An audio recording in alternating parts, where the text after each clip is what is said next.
Answer the survey question in the comments, and we'll use our interactive technology to predict your answer. Let's run the program. What? Okay, here's a couple more questions. How soon before you're out of the military? A month? A year? 10 years? Are you getting out after your initial commitment, or you're retiring after 30 years of service? And in either case, do you feel comfortable with your transition? Well, this just might be the channel for you. Welcome to the introductory episode of Retired on Active Duty, or the ROAD program. My name's Eddie. I'm a naval officer and I'm retiring in November of 2020. You know, a year ago, I would have said I'm nowhere close to being prepared for transitioning out. There's still a lot of work to do, but I've learned a lot about setting up my family for success. I want to give you insight into my research and preparation for turning civilian. You should be empowered with knowledge and understand your rights so you can take the proper steps to set you up for the next phase of life. A smooth transition into the civilian world really begins from day one of your military career. Make sure you stick around because later I'm going to give you 4 tips that'll help you in both your military and civilian career. Now I do want to give a disclaimer. This channel is not tips and tricks for you to skate at work. Everybody hates a skate. I'll be covering topics like VA disability claims, thrift savings plan, transition timelines, TAP class, your transition tour, retiring overseas, building a resume, federal and state veterans assistance, finances, including unemployment, retirement, disability, and severance pay.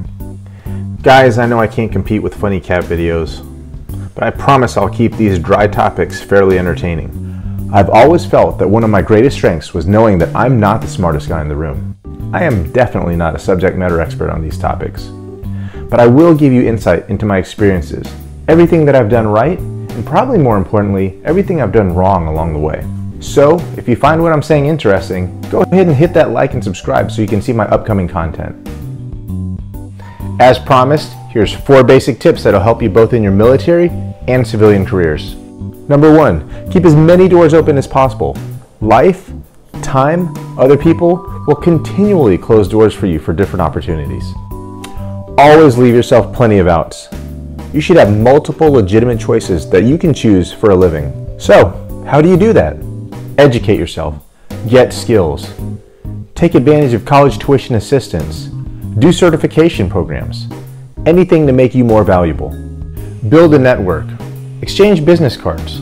You'd be surprised how really small the military community is and how often you cross paths with people.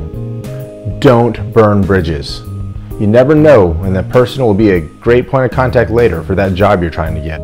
Even if your mind is made up on getting out, make sure that you're getting all the qualifications and hitting all the milestones you need to advance and break out amongst your peers.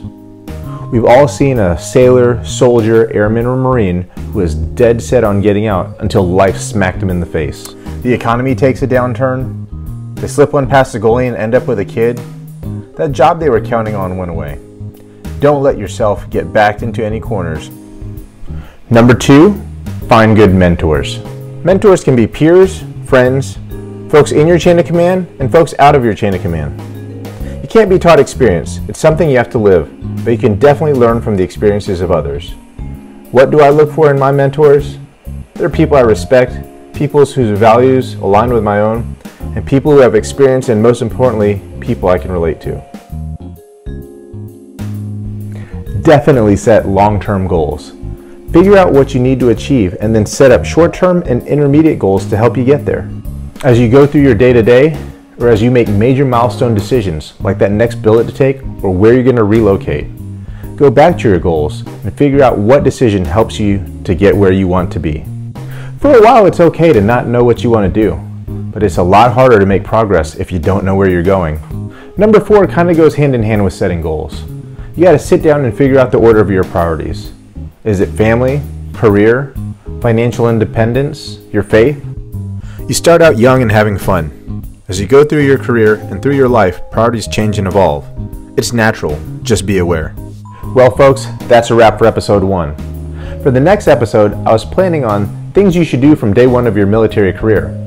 But with the market volatility and uncertainty in the economy, I think I'm going to hit thrift savings plan and blended retirement system. Until then, here's a clip of my kid running into a wall.